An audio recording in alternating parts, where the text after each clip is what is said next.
On This Week in Enterprise Tech, we have Mr. Curtis Franklin and Mr. Oliver Rist on the show today. Now, we know Zero Trust continues to be a North Star for organizations. No matter how the push is going, security teams are struggling to even get started with Zero Trust. We'll discuss how things are going there and the why behind it.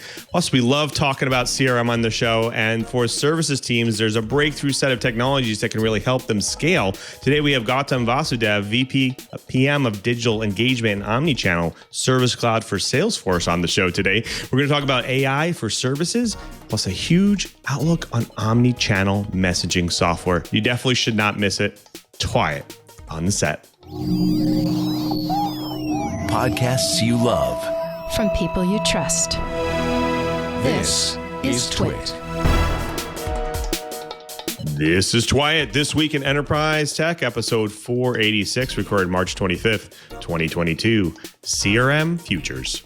This episode of This Week in Enterprise Tech is brought to you by Nareva. Traditional audio conferencing systems can entail lots of components. Installation can take days, and you might not get the mic coverage you need. That's complex expensive. But Nareva Audio is easy to install and manage, and no technicians required. And you get true full room coverage. That's easy economical. Learn more at nareva.com. And by Linode. Develop, deploy, and scale your modern applications faster and easier. Get $100 in credit. Visit linode.com/TWiT. And by Thinks Canary. Detect attackers on your network while avoiding irritating false alarms. Get the alerts that matter. For 10% off and a 60-day money-back guarantee, go to canary.tools/TWiT and enter the code TWiT in the How Do You Hear About Us box.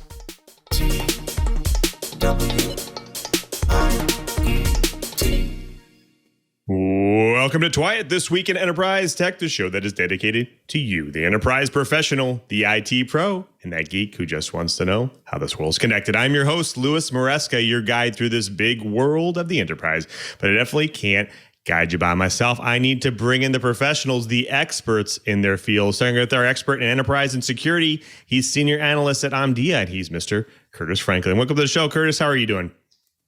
I'm doing well, Lou. It is a great day to be here on TWiT. I had a good time this week. Went over to Enterprise Connect to see the people doing all kinds of good work in collaboration and communication systems. And of course, I was looking for how they're doing that in a secure way. It was a great show, but more important than just a great show, it was good to be out and at a conference again. The good news is it looks like this is the first of several this year. Can't wait to be out and amongst the people, and did run into a couple of good TWiT listeners and viewers while we were there. That's always a great thing to do. I heard about that. I was actually jealous I wasn't there. Lots of great topics going on there. Was there any trends that you were seeing, some specific topics that were going on at the trade show that you could share?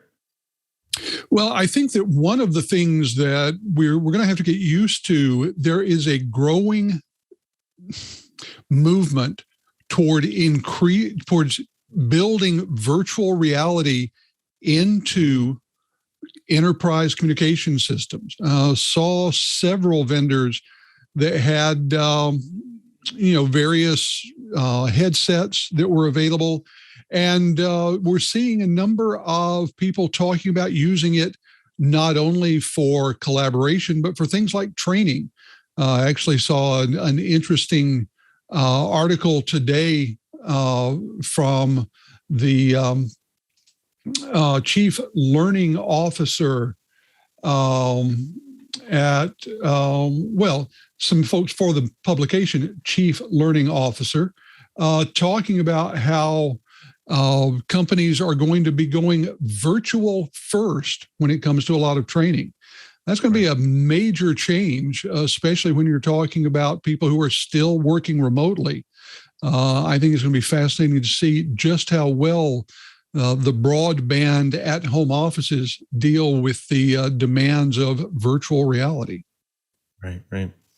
Interesting stuff. Thank you, Curtis, for being here. Well, speaking of interesting, we also have our SMB tech expert and fantastic editor. He's contributing editor at PC Mag, and he's Mr. Oliver Rist. Oliver, welcome back to the show. What's been keeping you busy? Howdy. Glad to be here. What's been keeping me busy? CRM reviews, ironically, up to my eyeballs in them. Loads of fun. Just love it. Other than that, I'm making barbecued sausage. I'm making my first brisket sausage out of what's left of my brisket from last weekend. It's going to be an interesting thing. Had to buy a sausage stuffer. It's going to be, It's going to be my activity for tomorrow. Did you get one of those like that connects to a mixer where it kind of like puts it through? You got your own like separate machine. I tried the one in the mixer. Yeah, it was a KitchenAid plug-in and it has the thing. But you can't put it through twice. You have to do it all at once, and it doesn't work. So I got a separate hand cranky. You're going fancy stuffer. We're going for it. Very nice. Fancy sausage stuffer. We should have that as a title. Oh, that takes us down a dangerous road, my friend. Yes, it is. Yes, it is. Well, thanks, Oliver, being here. It's great to have you. Well, speaking of busy, it's been a very busy week in the enterprise, so we should definitely get started. Now, Zero Trust continues to be a North Star for lots of organizations. No matter how the push is going there, security teams continue to struggle with even getting started with Zero Trust. We'll discuss how things are going there and maybe what's behind all of that. Plus, we love talking CRM on the show, just like Oliver said. And for service teams, there seems to be some breakthrough technology out there that can really help them scale out. Today, we have Gautam Vasudev. He's VP PM of Digital Engagement and Omnichannel Service Cloud of Salesforce on the show. And we're going to talk about the AI services that are out there, plus a huge outlook on Omnichannel messaging software. We'll get into that. So stick around. We end with a bang here on TWiT. But before we do have to take you through this week's news blips. Now, it's not unusual to have a week where we don't hear about a state actor hacking something. That's right. This week is no exception. According to Google's threat analysis group, North Korean state hackers have exploited a 0-day in the Google Chrome browser. That's right. The exploit is a remote code execution vulnerability, making a huge risk for any machine. According to Google, the state actor targeted news media, IT companies, crypto, and finance organizations even a month before the patch became available for Chrome. Now, in fact, it's the data that they're targeting of over 330 different individuals out there. Now, the recent patch CVE 2022-0609 is described only as use after free in animation. Now, for this exploit, you don't have to just visit a site. Most of the victims were targeted via emails, fake websites, or compromised legitimate websites. Now, the earliest date that the researchers found the exploit being used was January 4th this year. Now, the Lazarus Group in North Korea is connected with the exploits. The interesting thing here is about these attacks is the only way they're getting to the victims to run their code is they're using phishing emails or in these other ways that look like register sites for their links. Now, they're using very sophisticated techniques once you go to the web pages here, like the iframe with the link to the exploit kit was served at specific times. In fact, some targets received unique IDs to serve the exploit only once. Each stage of the kit was encrypted, client responses as well, and moving to secondary stages would depend on the success of the previous one. So getting very sophisticated here in the way they're actually exploiting. Now, once run, the client received a Chrome remote execution and JavaScript code that requested a sandbox escape, which actually moved onto the OS, onto the system to execute other things. Now, this is just additional proof that nefarious websites can still compromise the system, but normally with social engineering techniques kind of built into it. Now, the first line of defense is to educate your users. The next line is ensuring your advanced threat protection is up to date and watching for scams like these. Well, according to a new survey by ISACA, companies are having more and more trouble finding new cybersecurity talent and more trouble retaining the talent they do manage to find. A survey of more than 2,000 cybersecurity pros found that roughly 60% of companies were having trouble finding and retaining talent in 2021, a significant increase from the 53% of companies that reported the same issues before the pandemic began. In response to the problem, companies are offering job enhancements like allowing more remote work and time for continuing education. These and similar perks are to make up for perceived job downsides like poor financial incentives, limited promotion opportunities, and high stress. Now, while some studies have reported that as many as 700,000 cybersecurity professionals came into the workforce during the pandemic, 62% of companies still report that their cybersecurity teams remain understaffed. The study shows the lack of an effective pipeline to turn out young cybersecurity professionals. Nearly 2/3 of cybersecurity experts are between the ages of 35 and 54, with only about 11% of workers under 35. Part of the reason for this age issue is that relatively few people are coming out of college with credentials and working knowledge in cybersecurity. That lack and the related fact that most cybersecurity pros get training later in life or on their own has made HR a less than completely effective partner in filling the talent gap. Good news? If you're a cybersecurity pro, you should be able to find someone willing to pay you handsomely for a job you genuinely want to have. According to the FBI's annual Internet Crime Report, U.S. critical infrastructure was hit by ransomware about 649 times in 2021. The report also supplied a breakdown of the attacks, which were mainly in the healthcare sector, followed by companies operating in financial services, and then those focusing on IT.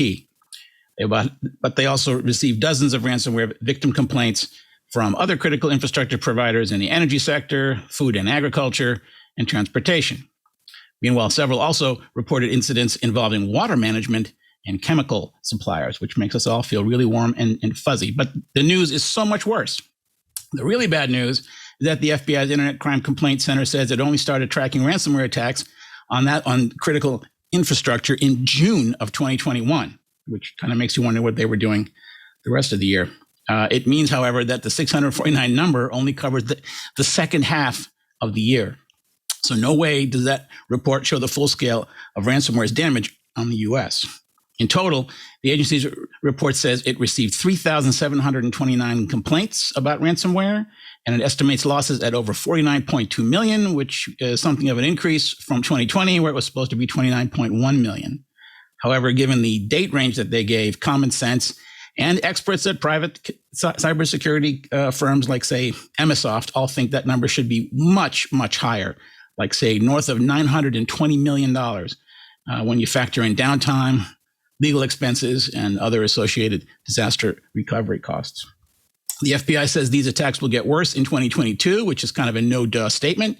But it also says its analysis shows that the Revel, Lockbit 2.0, and Conti attacks are the biggest culprits, and all of them have some roots in our new favorite international player, Mother Russia.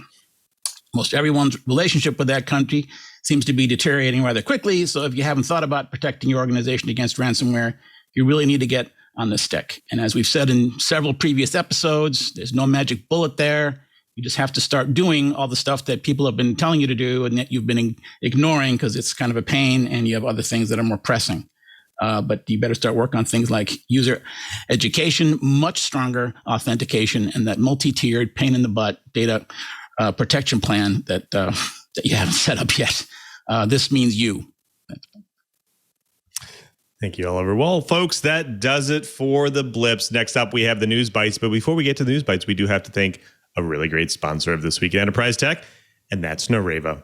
Now, hybrid work is here. That means people are going back to work and meetings will have remote and on-site workers. Now, traditional audio conferencing systems for large spaces can entail lots of components. Installation can take days, and you might not get the mic coverage you need. Choosing a traditional system might entail difficult design software and selecting from a dizzying array of separate mics, speakers, DSPs, and more. Now, installation usually requires outside technicians and is often highly invasive and expensive. It could take your room offline for days. Industry is definitely primed for the same type of leap in technology that had transformed and simplified other sectors. Nareva made the leap when they created revolutionary microphone mist technology. Now, with this patented technology, 1 or 2 integrated microphone and speaker bars fill a room with thousands of virtual microphones. There are no dead zones, and everyone can be heard everywhere in the room. Meeting and class participants can simply talk and move naturally in the space and still be heard by remote participants. Thanks to continuous auto calibration, your rooms are instantly and always ready for optimized audio. No outside technician required. Nareva also simplified installation. That's why it's a 30-minute job. Do-it-yourself job. That means big savings in time and cost compared to traditional systems. They simplified management as well. Nareva Console gives IT the power to monitor, manage, and adjust their systems from anywhere.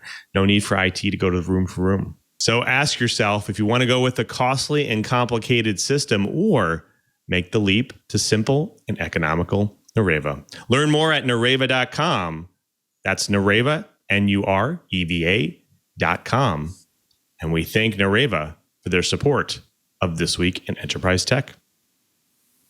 Well, folks, it's time for the News Bytes. We have a pretty good one today. Now, we've covered Zero Trust quite a bit in the past because of the movement in both the public and private sectors of the market. Now, the problem is, no matter how the push is going there, security teams continue to struggle even to get started with Zero Trust. And the fuel to the fire is remote and distributed workforces here. Now, organizations are taking a hard look at what they need to be doing in this space. Now, there are numerous questions around implementing Zero Trust. Most of them circle around the need to vet and authenticate every system and data access request, regardless of their origination. Now, their origination could be domestic or abroad. And in a recent survey, Dark Readings 2022 Endpoint Security Survey, the challenge is real, people. In fact, 21% of respondents have no idea that a vendor to work they have no idea what vendor to work with or which product or service to buy to make it actually a reality. And an additional 11% say they feel overwhelmed and don't know where to start. Now, I can honestly say security makes me feel that way sometimes as well. Now, even with the increase in focus around Zero Trust, a bit over half of the survey responses, around 52%, say they not have yet implemented a Zero Trust initiative internally, but are working on doing so this year. Now, a third of which are actually struggling to get started. That means lots of waffling going on around Zero Trust. Now, in any case, you might be asking yourself, what might be the reason for the waffling? Well, 68% say they had to develop new security controls or practices to support Zero Trust, while 52% say users need training on new policies. Zero Trust continues to be an aspiration for organizations. The question is, why are so many of them having such a hard time? Curtis, I want to throw this to you first. You know, we've talked about Zero Trust in the past, and we've talked a little bit abstractly about it, but why do you think organizations are having such a hard time here? Well, I think a big piece of this is that Zero Trust is not a technology. Now, it is a strategy, certainly, but it involves a number of different moving pieces and parts. And probably the most difficult thing about Zero Trust is a foundational concept called microsegmentation. That's where you take your network or your application delivery infrastructure, you chop it up into small parts. Now, the basic idea behind Zero Trust is that your network perimeter will be breached at some point. The idea is that you make it so that the attacker who gets through your network perimeter can't do anything useful. That means you lock them into wherever they initially land. That's what microsegmentation is about. Microsegmentation is, well, it's different, and it's a challenge for many people who are used to the sort of vast, flat networks that network architects love because they're simple to implement. Once you get the network architecture piece down, then you have to start building in the third-party solutions to do things like user identity and authentication. And as we've seen in this week's Okta problem, even that brings up issues of third-party risk assessment. So it's not simple. It's not easy. It's generally agreed that it's the best way to go, but it requires a significant heavy lift for most network teams. Good. Agree. No, I think one other thing that they noticed in this recent survey is training is right up there with one of the reasons why organizations aren't moving forward. Oliver, I want to throw this to you. This isn't new for organizations, right? For my readers, like define new. I mean, for the SMB IT guy, even really getting your arms around what Zero Trust actually means is a guess, right? I mean, there is no real blueprint for that type of organization. There is no single blueprint for anyone. So asking them then to come up with training for their end users, that's way beyond the scope. Right. Typically, the SMB IT guy will focus on authentication. That's where it starts with Zero Trust. They'll do something like Okta, and they'll tie a whole bunch of service providers like, say, Salesforce or Google Workspace or whatever. They'll tie it all together, which is a major lift. You think that that's easy. It's not. SSO across something like that takes customization on both sides. The service provider will say the Okta side has no idea what the hell they're doing. The Okta side will say the service provider has no idea what they're doing, and the IT guy is caught in the middle. Once they get it, all they really do as far as zero trust is they increase the frequency with which that's asked. They don't really need to build training for that. In their minds, that's their domain. If they want to ask you for your password, 3, 4, or 5 times per day or per app or whatever, that's their prerogative. They don't have to train you in it.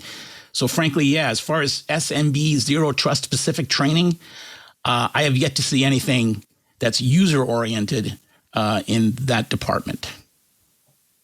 Right, that's true. I guess my comment was more on just training in general, needing training for your organization. But I do get, zero trust is one of those kind of black boxes, I guess you could say, where they say, hey, you need X, Y, and Z. And they say, well, I have this very custom system over here, or I hand rolled this, or I use this service. And there's no really kind of understand what needs to happen for different layers within the system to get there. Even what Curtis was saying around micro-segmentation. Curtis, I want to throw this to you because obviously they talked a little about, okay, what vendor do I start with? Well, I guess part of it needs to be where do I need to start in order to understand where I need to go and who I need to pull in. So, is there any vendors out there that are helping with maybe some turnkey solutions or maybe even helping organizations kind of know where they need to start? Well, there are a lot of organizations out there that will help an organization do the implementation of zero trust. Pick your favorite large system integrator or international consulting firm. They'll be happy to help you. You get to write them a nice, healthy check. They help you implement zero trust. For those who are not able to write, 7-figure checks, the question becomes, with a turnkey operator, and let's be clear, there are quite a few vendors out there who are doing what they call zero trust implementations. You have to ask what parts of the zero trust puzzle they're providing. And the answer typically is one of a couple of things. It's often the identity and authentication piece, where they will go through and do the kind of authentication that is required to make zero trust usable by the legitimate users. Or they will do the single sign-on that makes legitimate users able to use the system without pulling out their hair. Because let's be realistic. Any system that throws up too high a hurdle for legitimate users will ultimately be run around by those legitimate users. Legitimate users tend to have goals. They tend to have need to get work done. And if they see a system standing in their way, they'll go around the system. You don't want that. You want people to work within the system. And so the turnkey solutions tend to be in these two areas: identity and authentication or single sign-on. Often they will combine those two so that you come in, you authenticate once, and that authentication is mirrored throughout the system.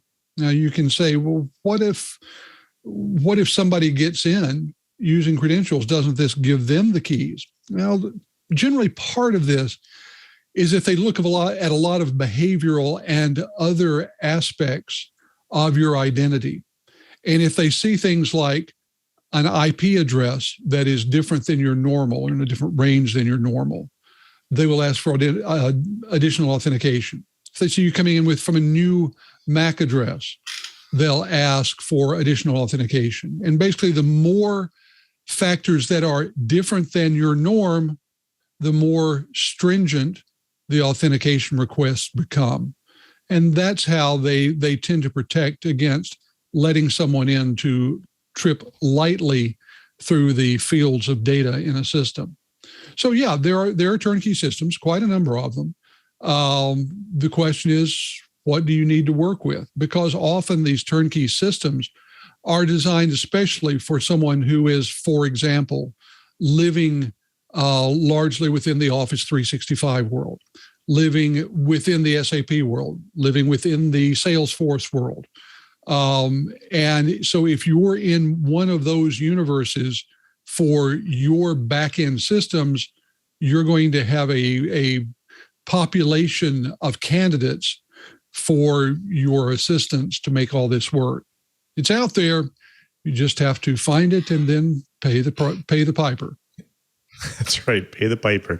Well, you mentioned a little bit about identity management here. And it's obviously part of Zero Trust. It's verified a lot to make sure that, these different segments, your identity, you're the right person, and then authenticate you.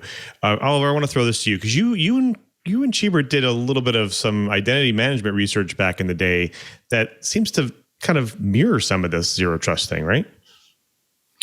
Yeah, we did. I did most of the work, actually. Cheever did very, very. You don't really need to even talk to him about it. Yes, we did one of the first identity management. This was back in 2005 when that stuff was just coming out. We did a real test on those 200,000+ users per directory and how could they protect it, that kind of stuff. The results were interesting.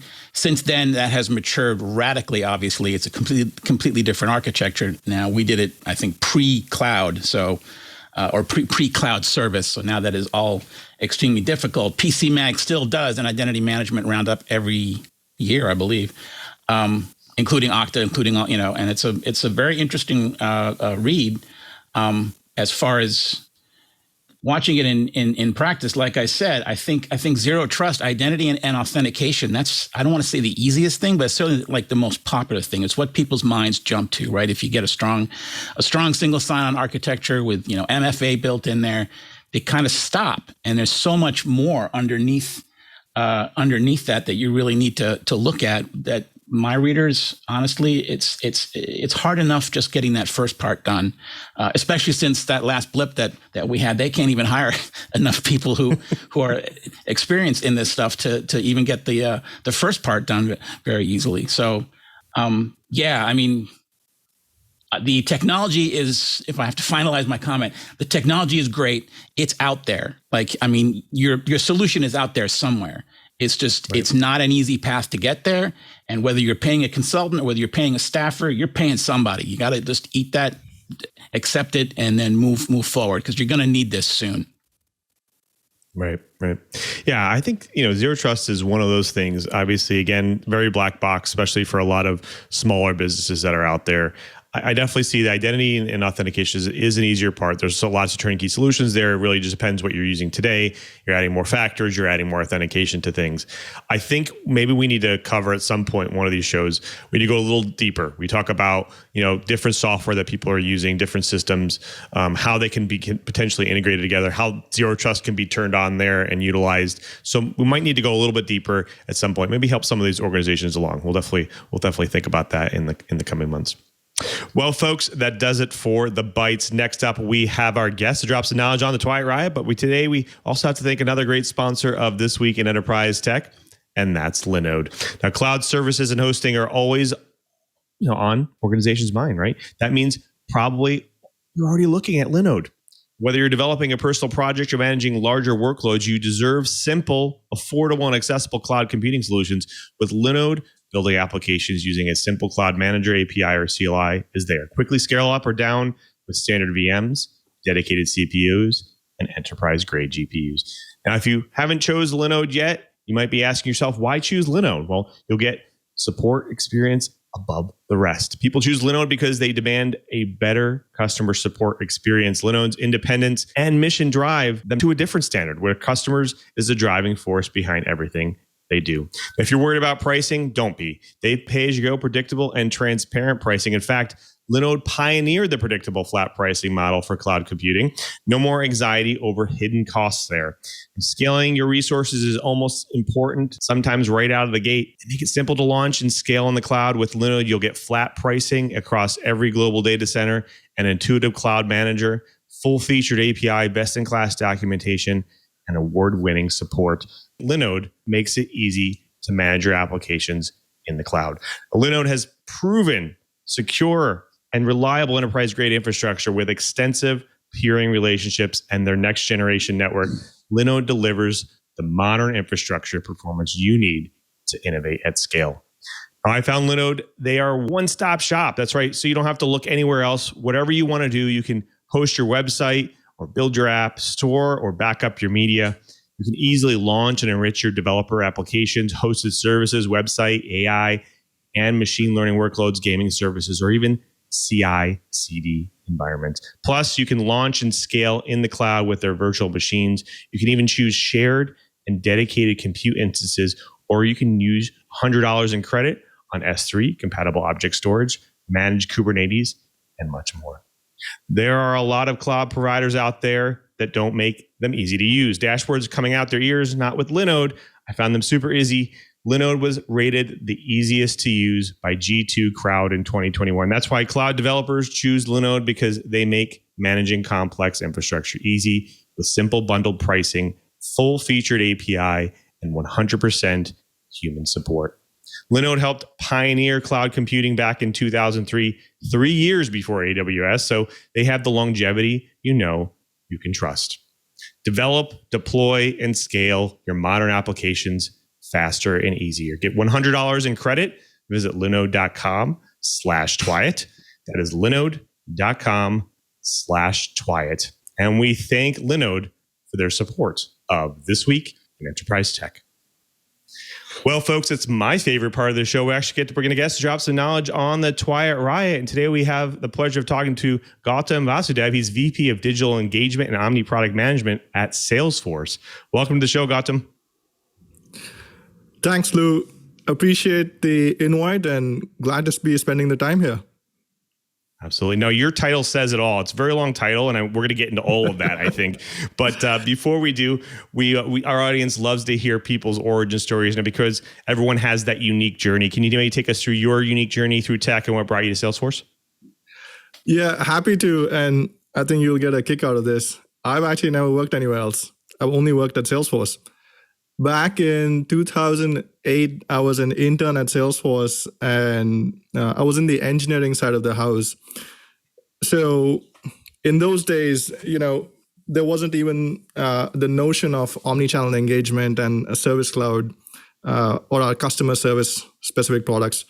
But we just started working on a case object in Salesforce, and I was really digging it. I had my engineering set up with multiple monitors, and I had my database on one screen and my CI/CD on the other, and my testing environment and development environment on a third monitor. So I was having a great time. I was lucky enough to get a full-time offer from Salesforce. I joined them and kind of grew in the ranks on the engineering side, and then kind of moved over a bit to the dark side of product development, which is product management, and worked through a couple of different product portfolios, things like UI and component development, voice technologies, a lot of CRM. And more recently, I've been focused on digital engagement and Omnichannel, which is a lot around our routing capabilities as work comes in for our CRM users. Right. So it's been a great run. 14 years at Salesforce. I'm still loving it. There's no shortage of interesting projects and technologies to explore. Sounds like it. Lots of interesting stuff there. I think you brought the one term I'd like to dig into first. I know obviously Slack is the big news out there, and so we'll definitely want to figure out how that fits all in here. But let's talk about Omnichannel for a second.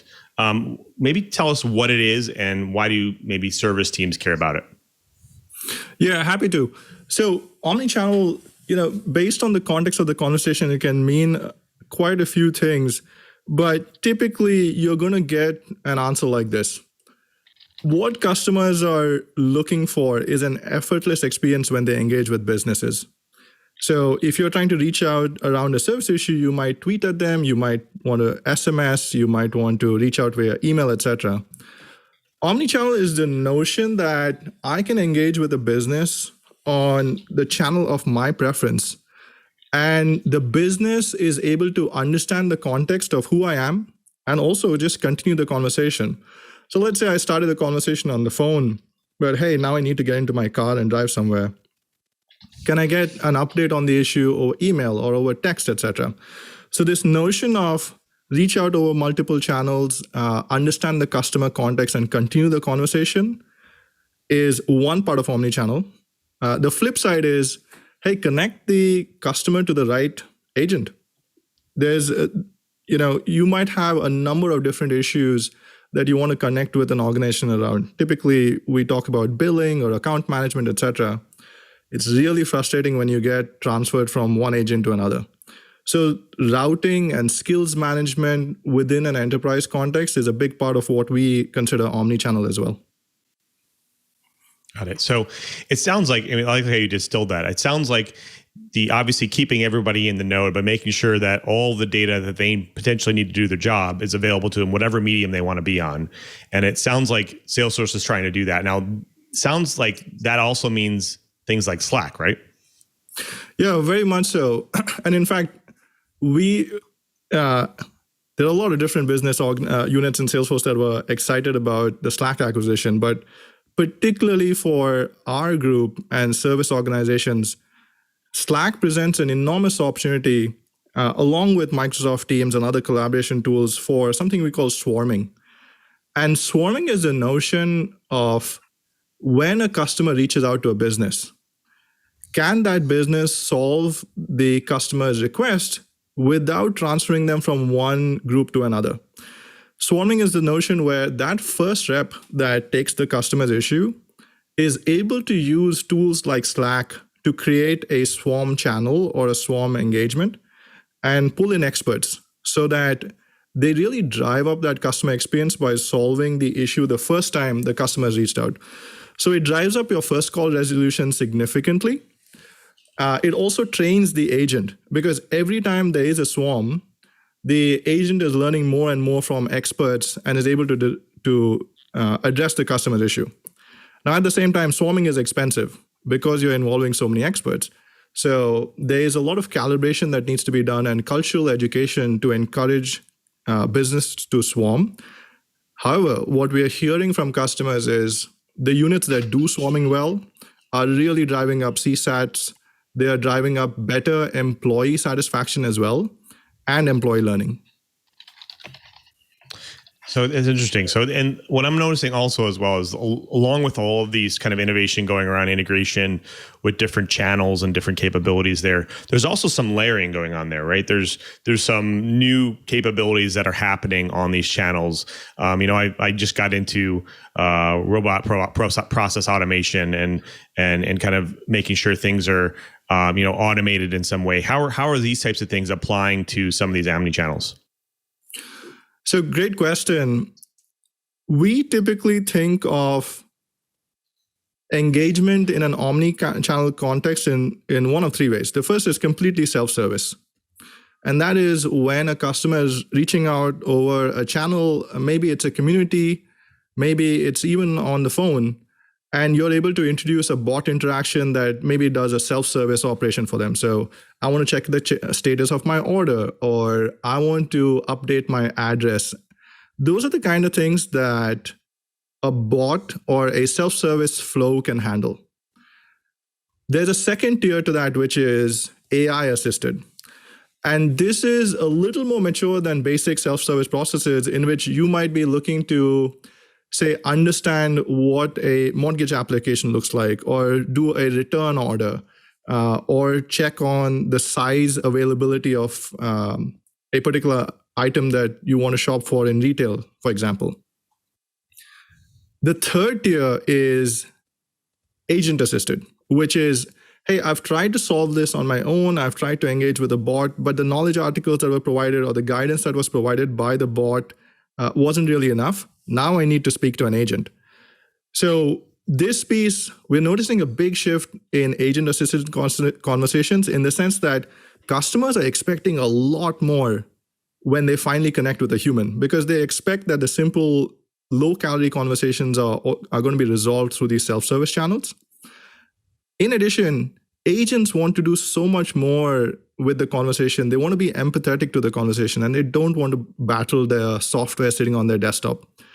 And that's where automation and AI, even on the agent side, is helping a lot. So there's an interesting survey out there. It's kind of related to all of this. Gartner did this survey, and it says that according to 87% of customers that are surveyed from the market research study said they didn't receive any proactive services. What are proactive services? How do they relate to all of this?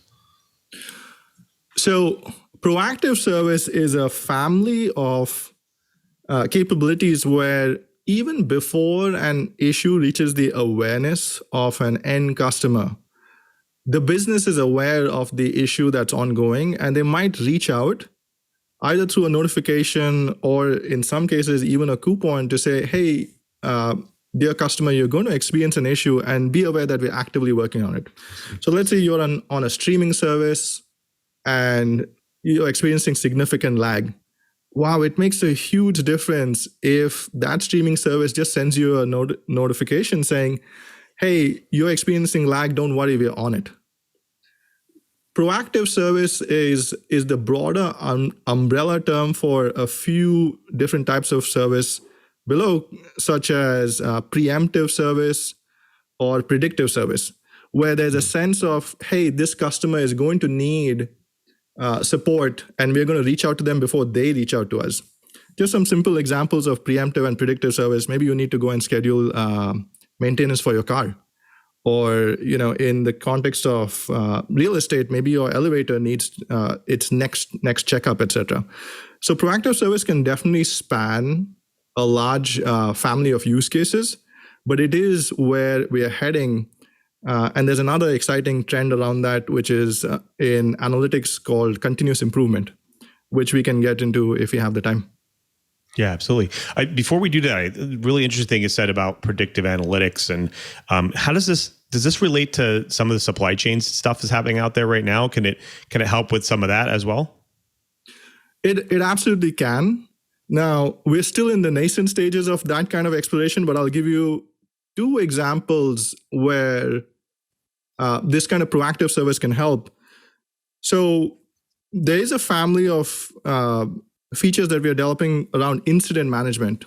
Incident management is when there are disruptions, real-world disruptions to processes like supply chain. So let's say you're an insurance company and there's a weather event. Now people are being impacted in the real world, and all of a sudden you're going to get a flood of incoming customer requests. We're talking about thousands or tens of thousands, etc. Incident management allows you to effectively model these real-world incidents and then change the case flow or the resolution flow to support the constituents impacted by that incident.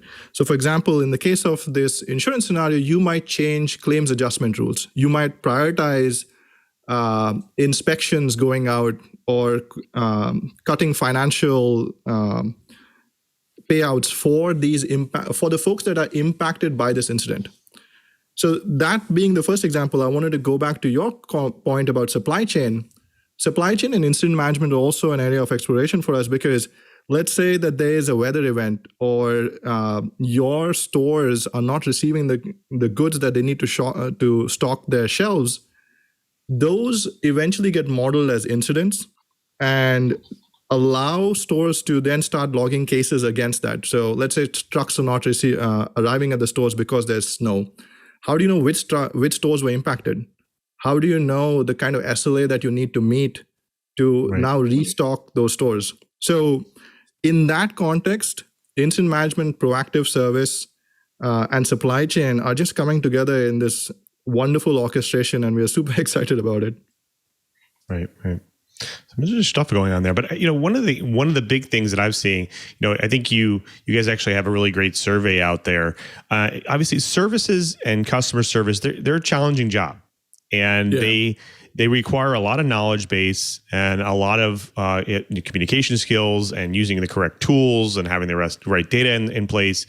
So you guys recently did a survey that surfaced some of this stuff, some of those challenges. What are some of the challenges service engineers are facing, and what can they do about them? Yeah, great question. So what we were trying to really understand is, hey, how is the daily life of some of these employees impacted by the tools that they have at their disposal? And it was especially interesting because we were trying to kind of measure this in the context of the past 2 years, which have been so impactful the world over. And we were surprised at the numbers because they were so high. So just quoting some of the results here, 84% of the employees believe that automated solutions increase the value that they were bringing that employees were bringing to the company. And that's really interesting because what it's really telling you is employees want to do the right thing and they want to bring value to the company. They don't want to battle the systems that they're working with and then jump from one system to another. The second one was almost 90% of them said their own job satisfaction increased with more solutions that automated their day-to-day work, and if they could be more empathetic to conversations with customers. And then 86% felt that they were able to provide faster decision-making and reduce errors in their work by up to two-thirds with automation. That's basically telling you that, hey, I can actually drive down company costs. I can do faster issue resolution and drive down average call handle time, and also drive up accuracy in resolution. So just the impact at the ground level, at the employee level, has been so surprising because, we kind of take it for a given that, yes, of course, the operations team, of course, the leadership of the service department wants to drive this. But for the first time, we are seeing that employees themselves are feeling this in a very significant way. They want to focus on the right things, and they're being quite vocal about it. Yeah, I bet. I think a lot of things just realize that, hey, a lot of these roles are very similar. For instance, obviously, in engineering, we love to automate things because, again, being more productive means that we get to spend more time on other things that are very important, whether it's bugs or issues or things coming in. Having knowledge, for instance, somebody might start on a new code base. You needed some kind of a starting point and jump off point. So having that data and information in place, whether it's about a customer or their issue or just a good starting place, is also great. So having tools to support that will get them better. So all of this data actually makes a lot of sense when it comes to using systems and services. So I can definitely see it being useful. We have lots more to talk about here, and I do want to bring my co-host back in. But before we do have to thank one more sponsor of This Week in Enterprise Tech, and that's Thanks to Canary. Now, if there's anything we've learned from the past year, it's that companies must make it a priority to layer the security of their networks. Now, one of these layers needs to be Thanks Canary. Unfortunately, companies usually find out too late that they've been compromised even after they've already spent millions on IT security. Now, attackers are sneaky. Unbeknownst to companies, they prowl networks looking for valuable data. But the great thing about Canary is that they have turned this into an advantage for you. While attackers browse Active Directory for file servers and explore file shares, they'll be looking for documents. They'll try to default passwords against network devices and web services, and they'll scan for open services across the network. Things Canaries are designed to look like the things that hackers want to get to. Canaries can be deployed throughout your entire network, and you can make them look identical to a router, a switch, a NAS server, a Linux box, or Windows server, so attackers won't know they've been caught. You can put fake files on them and name them in ways that get the hacker's attention, and you enroll them in Active Directory. When attackers investigate further, they give themselves away, and you're instantly notified. Canary tokens act as tiny tripwires that you can drop into hundreds of places. Canary is designed to be installed and configured in minutes, and you won't have to think about them again. If an alert happens, Canary will notify you any way you want. You get the alerts that matter, and you get them by either email or text or your console through Slack, webhooks, syslog, or even their API. Now, data breaches happen typically through your staff, and when they do, companies often don't know they've been compromised. It takes on average 191 days for a company to realize there's been a data breach. Canary solves that problem. Now, Canary was created by people who trained companies, militaries, and governments on how to break into networks. And with that knowledge, they built Canary. Now, you'll find Canaries deployed all over the world and are one of the best tools against data breaches. Visit canary.tools/twit, and for just $7,500 per year, you'll get 5 Canaries, your own hosted console upgrades, support, and maintenance. And if you use the code TWIT in the How Do You Hear About Us box, you'll get 10% off the price for life. We know you'll love Things Canary, but if you're not happy, you can always return the Canaries with their 2-month money-back guarantee for a full refund. That's canary.tools/twit, and enter the code TWIT in the How Do You Hear About Us box. And we thank Thanks Canary for their support of This Week in Enterprise Tech. Well, folks, we've been talking with Gautam Vasudev. He's the VP of Digital Engagement and Omni Product Management on the Service Cloud of Salesforce.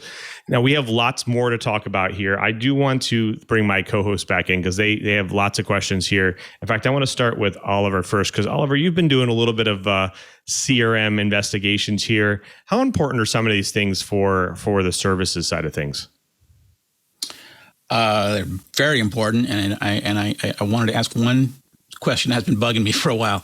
So I'm in the middle of reviewing a whole bunch of CRMs, including Salesforce and Salesforce Essentials, and the typical target for what you're talking about, data automation, data movement, I guess, is up. It starts at the service desk and moves up into the CRM, which makes sense. There's a lot of data that a service tech gathers that would really help a salesperson. And a salesperson has a lot of time to prep, right? When I'm looking at these CRM interfaces, that data tends to pop up in documents or attached notes, and you really have to click through a bunch of tabs and read something to get any value out of that data.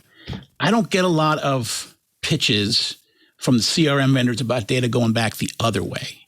Are they missing something? And if there is a certain kind of data that my readers should be pushing not backwards, but at least from sales to the help desk, what would that be? And how would be a good way to surface it? So great question. And I'm going to rephrase the question just so that I make sure I've got it right. So between departments, the question is really, hey, service information certainly going out to other departments is useful, but what about information from like sales or marketing coming into a service interaction? And is that fair, Oliver? That is, yeah, exactly. Yeah. So one, great question. And two, it's something that we both think about and we push actively when we are working with our customers around implementations. The most common scenario that we see is, especially when working with customers in a B2B context or even in a B2C scenario, if a customer has an active order or if a customer is in a sales cycle, how can we alert the service rep so that they know about the ongoing interactions with that customer and then treat the conversation with the appropriate amount of sensitivity? So for example, hey, if we are in the midst of a sales cycle, how many red accounts does this customer have? Are we on it? Have we given the customer the right kind of update?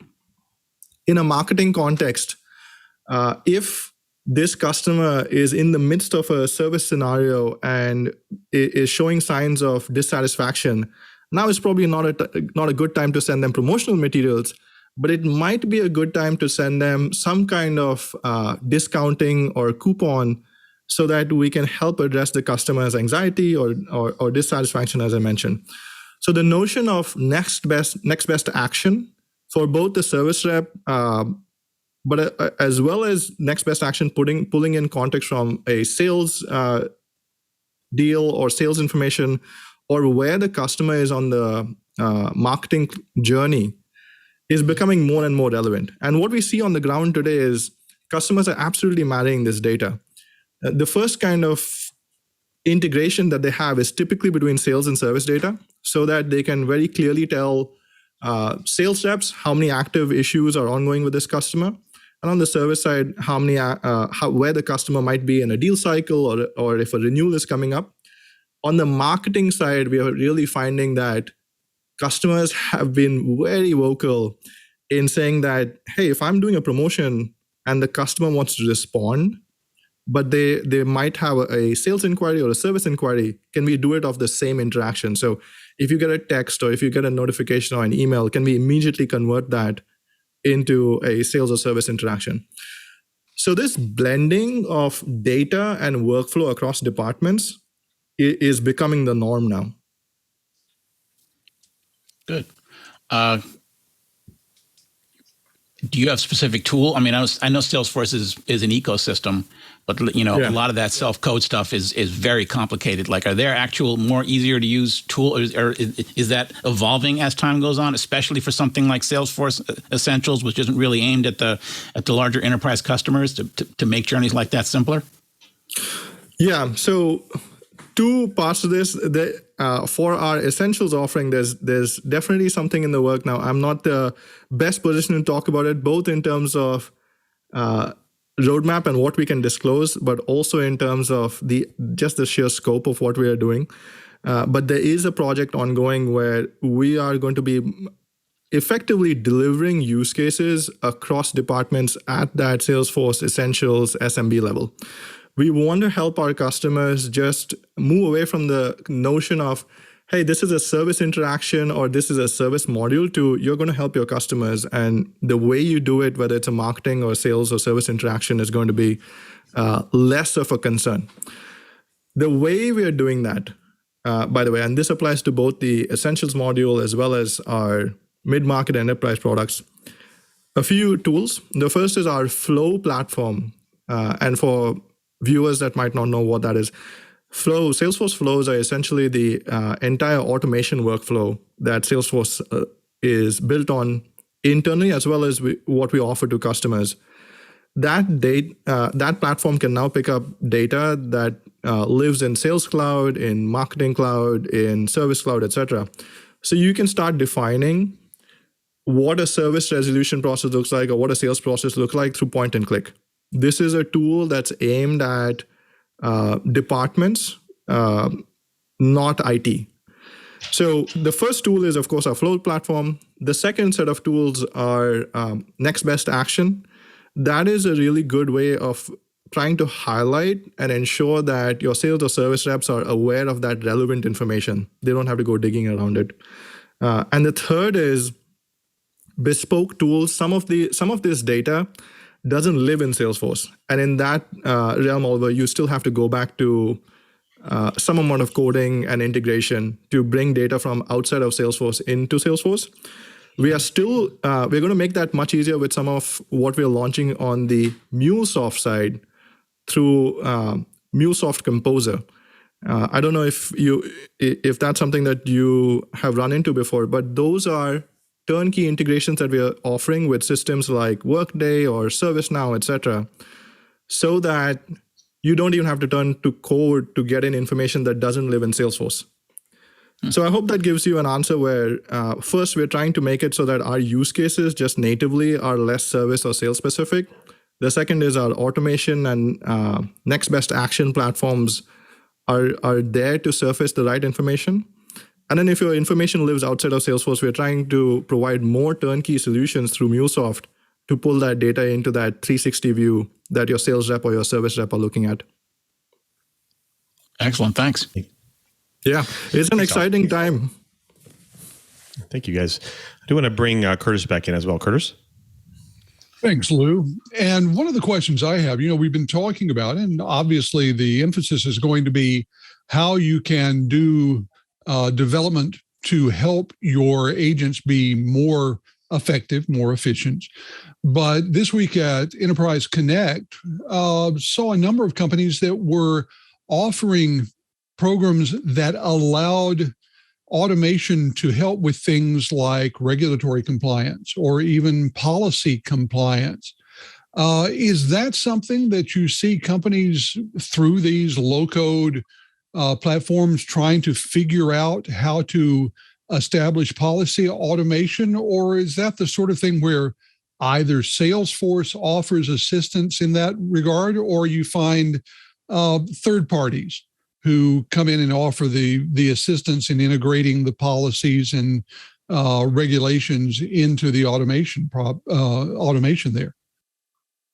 Yeah, it's a really good question, and principally, it's a bit like the question that we just went over, where there's definitely a trend now to have these capabilities offered natively on the CRM platform or the engagement platform. I'm going to give you a couple of examples of where I'm seeing this. The first is just compliance around, say, GDPR.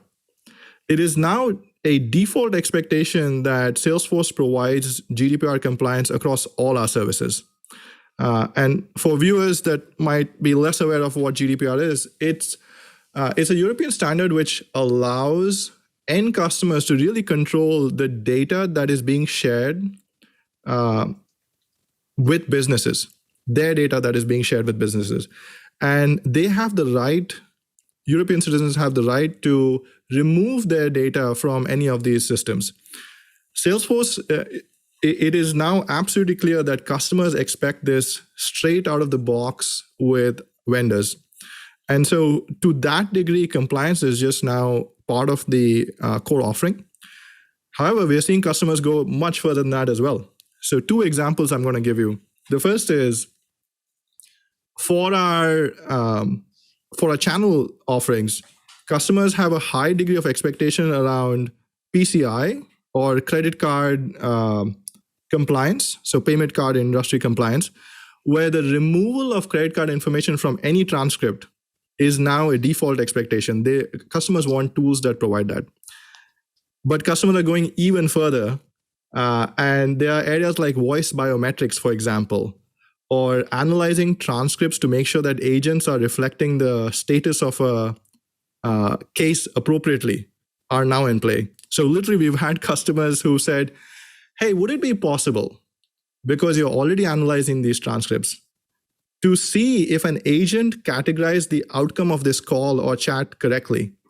And if your AI and the agent's point of view are different, hey, maybe that's an interesting service interaction for us to follow up on.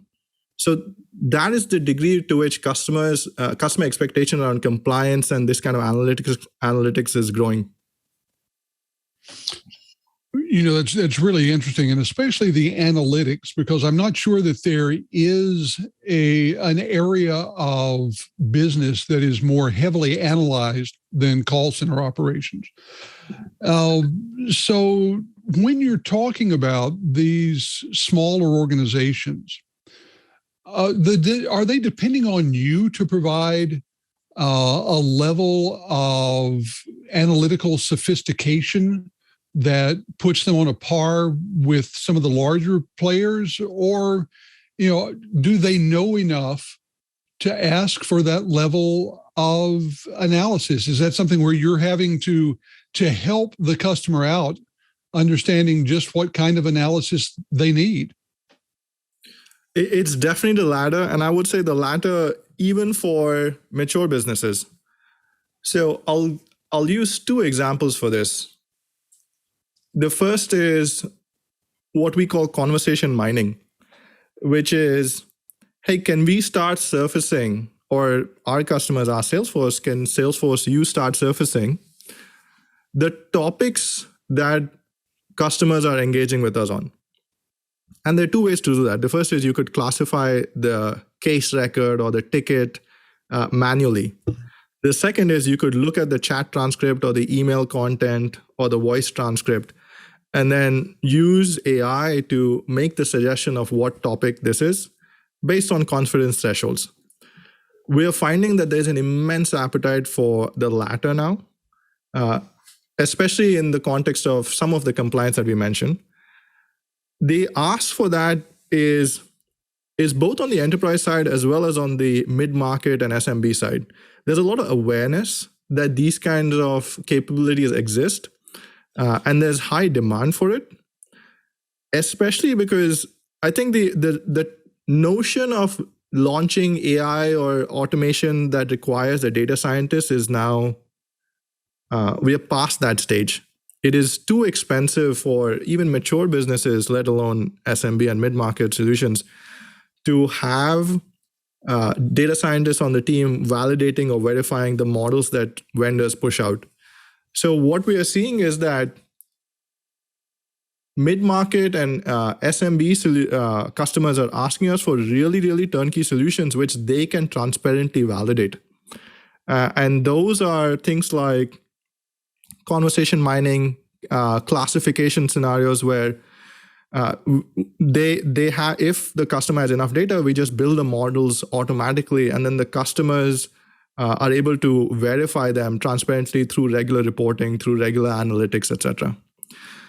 So, Curt, I hope that answers the question, because it's a bit nuanced in the sense that there's high demand from all segments of the market, but there's also a big human component involved in the sense that it's not a data scientist, but now departmental analysts that are helping validate that the models are working correctly.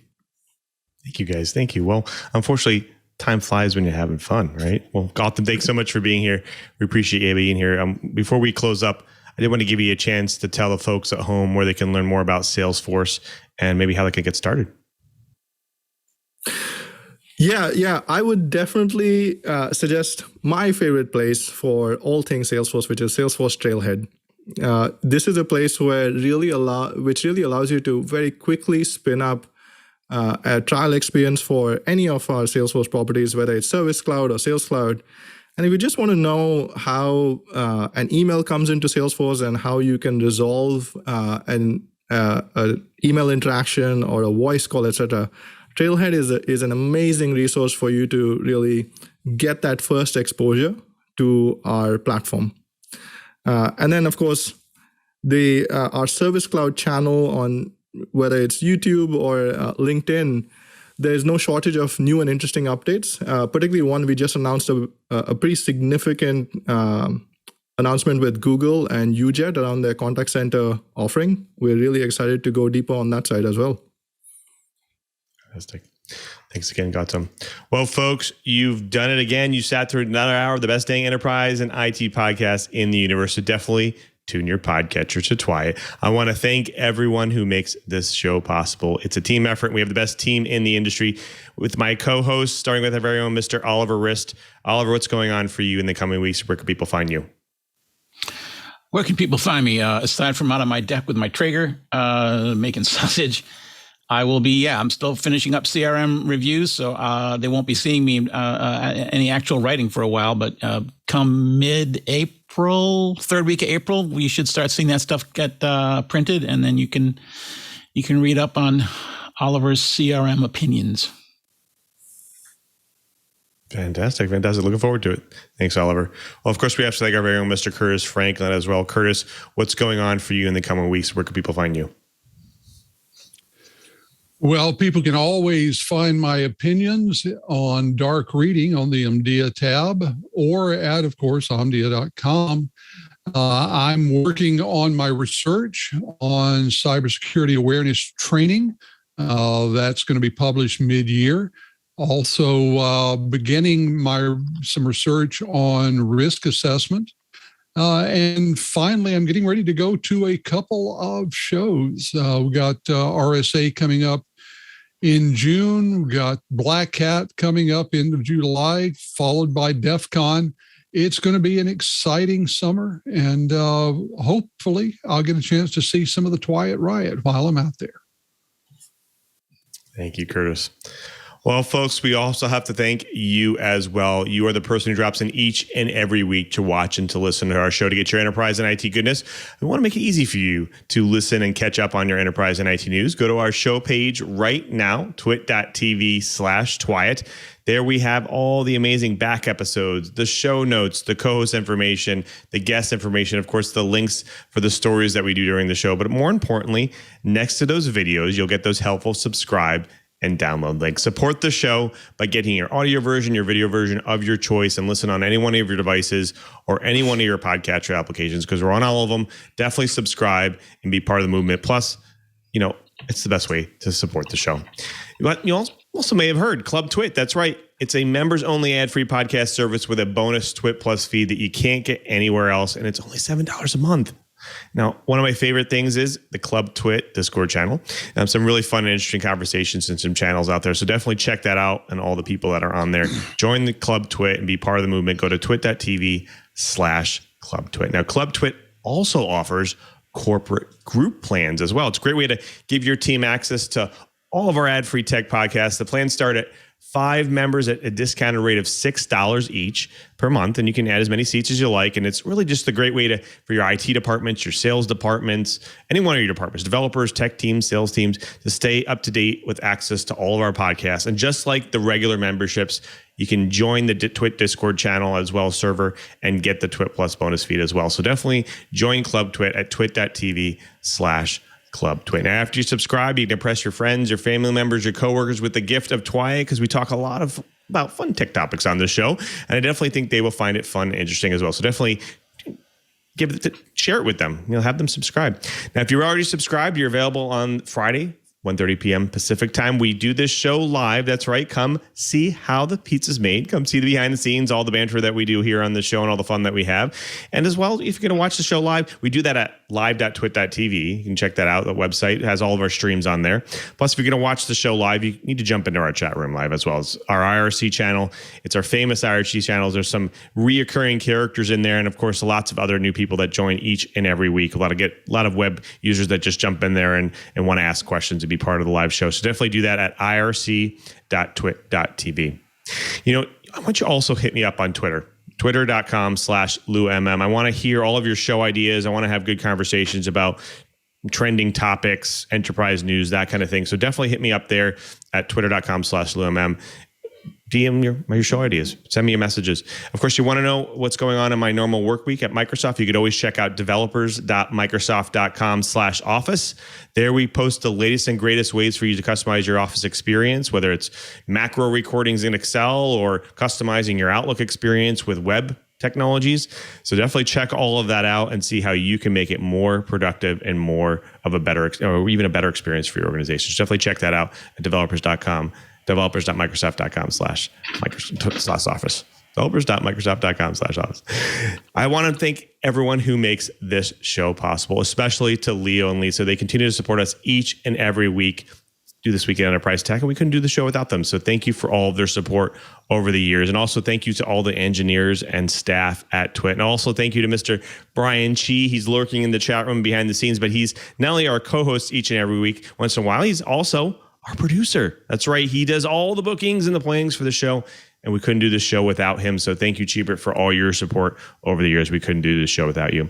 Now, before we sign out, we have to thank our editor for today. He's Mr. Anthony. He makes us look good after the fact. He removes all of our mistakes. So thank you, Anthony, for helping us out there. And of course, we also have to thank our TD, our technical director today, Mr. Burke. Burke, thanks for being here as always. How's things going at TWiT? What's keeping you busy? I noticed that you said how the pizza's being made. I'm thinking about is sausage and brisket. I'm glad Oliver didn't bring that up at the beginning of the show. And I'd also like to thank Ant and Anthony for producing me. And yeah, they do a great job. Thank you guys. We do appreciate them as well. Lou. Thanks, Burke. Well, until next time, I'm Louis Maresca. Just reminding you, if you want to know what's going on in the enterprise, just keep quiet. Hey, I'm Rod Pyle, editor of Ad Astra Magazine, and each week I'm joined by Tarek Malik, the editor-in-chief over at Space.com, in our new This Week in Space podcast. Every Friday, Tarek and I take a deep dive into the stories that define the new space age. What's NASA up to? When will Americans once again set foot on the moon? And how about those samples from the Perseverance rover? When are those coming home? What the heck has Elon Musk done now? In addition to all the latest and greatest in space exploration, we'll take an occasional look at bits of spaceflight history that you probably never heard of, and all with an eye towards having a good time along the way. Check us out on your favorite podcatcher.